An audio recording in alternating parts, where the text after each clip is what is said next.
Dobrý den, strejcu. Co to máte za bebek? Co mi to tu nabízíte? To nabízíte? Co mi to tu nabízíte? Furt tu chodíte tak po domech tu po vesnici a nabízíte něco? Mě to vůbec nezajímá také ty vaše bebeky. Já mám všecko. Mně k životu nic nechybí, víte, pane? To si to můžete vzít a můžete jít. Já mám všecko, pane, podívejte se. Já tu mám tu prodlužku, takovou tu rozštířku, tomu říkáme tady u nás. To umí to všecko, víte, to čtyři bebeky na to napojím, babetu, toto, a i žigula, jo, rozumíte, to se tak natahuje, no, to mám jednu, víte, pane, no, pak mám aj druhou takovou, jo, mi nic nechybí, pane, k životu, já mám všecko, pojďte, takovou druhou prodlužku, to je taká roztrojka, no to mám, pane, se podívejte, to mám mezinárodní, víte, to můžu do kterékoliv zasuvky to strčit, víte, no to aj v Americe tam za tím oceánem, za to loží, to funguje. No, pane, vy mi tu nabízíte věci, já mám všetko. No, pojďte se, tu dlaždičku mám tu, vidíte, takovou vytvarovanou, jo? To tam mám, víte, ke garáži, tam cestu jsem stavil, no, víte, a tu mám ještě druhou dlaždičku, to jsem zase stavil chodník v obci, víte, já mám všetko, pane, já vám říkám, mě nic nemusíte, mě nic nepřekvapí, jaké ty vaše novinky, to všetko mám, víte, pane, no, podívejte se, a mám kartáček obou strany, vidíte, tu si můžu čistit já zuby a tu si může manželka čistit zuby, víte. To je tak mi dohromady v jedné kupelně, víte, pane, to šetříme vodu a pastu. A všetko mám, no, tak co vy by to nabízíte? Já mám aj vodu cestovní, víte, to mám takto, rovnou si tak napoušťám a rovnou tak z toho piju, víte, to ušetřím zase za skleničku sebou nemusím, víte, můžu to je SMDR, víte, to nerozbitné, no. Tak strejcu, tak vidíte, no, já jsem vám říkal, že mám všetko, jako, nic si nepřekvapíte, tu barák postavený fajně, víte, z 30. let, nespadne to hnedka, víte, tak ty hurikány, ty větry, ty blesky, fučáky, to ty baráky nové pana, ty firmy to staví za 2 dny, víte, to nemůže vydržet, to je jasné, se to stavilo 10 roků, pane, to víte, to ty ruky zedřete, to se hned pozná, víte, taká fajná práce, no. No víte, no, tak teda když tak naléháte, teda, tak už jste tak tu cestu vážou tu na konec světa, tak ukažte mi, co máte, no. To já si teda podívám, no. To brejle nemám, ale snad to uvidím na to něco. To nějaké bagio to máte, jo? To je bagio, nebo co to tu máte? To nějaké to sušák, jo? No člověče, to jste mi říct, ne, že máte sušák. Já sušák mám na zahrádě postavený, to já také bebeky nepotřebuju. To s manželce jsem dávno postavil, sušák na zahrádě každý den. No, pojďte se podívat, já vám to ukážu. Pojďte, strejcu, já vám to ukážu, jo? To jsem vám říkal, taky sušák jsem tu pořídil, jo? To jsem to stavil, jo, víte, manželka tu pradlo sušák každý den. Jo, pevně to je, víte, můžete do toho koupat, čutá, víte, to nespadne, žádný hurikán to neschodí, víte.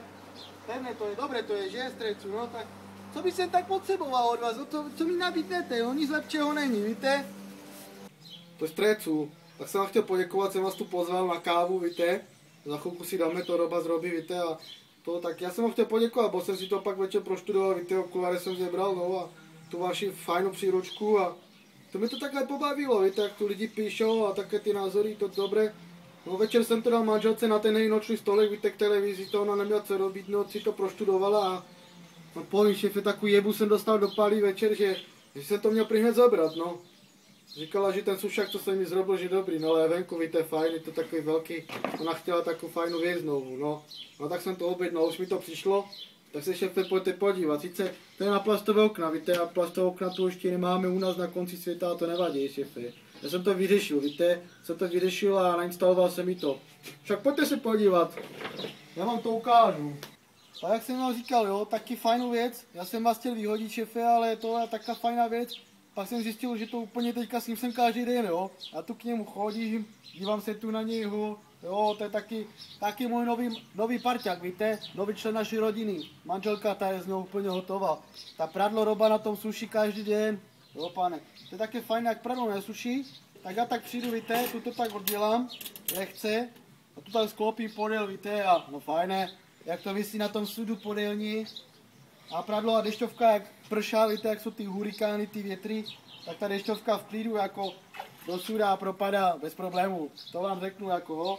A nějaké ty lístky tu máme všetko. A říkám, je to hliník poplastovaný, no a ta dešťovka, ta voda, jak pršá, víte, to na to čím víc horí, on vodu miluje úplně, víte. No ten slušák normálně, já ho občas vezmu, tak víte. Tak ho normálně v té dešťovce vykoupu celé, víte. A on je rád. Já ho pak zase tak pověsím, víte, na slunko, tak ho dám sklopenýho, on si okapě a on je šťastný jak blecha. Já vám říkám, můžu vřele, pane, jenom doporučit všetkým svým sousedům, co tu mám. Tak kdo máte ty internety, ty satelity, takové ty taléře na tom baráku, tak si klikněte to už jsem říkal, bagio.cz. Tam si tež můžete objednat také fajné věci, mají toho 1000 ještě dalších kusů. Objednávejte, letos slevy 50%, jsem koupil za pár korun, víte, lepší, než tu zajdu do večerky. No tak objednávejte a kdo nemáte ty internety, tak volejte, vemte mobil do ruky nebo pevné linky, nebo běžte do budky a zavolejte každý. Prosím o nového rodinného příslušníka 777 727 687. Dovoláte se k tomu pánovi a on vám tež takého fajného kamaráda domů poušťá.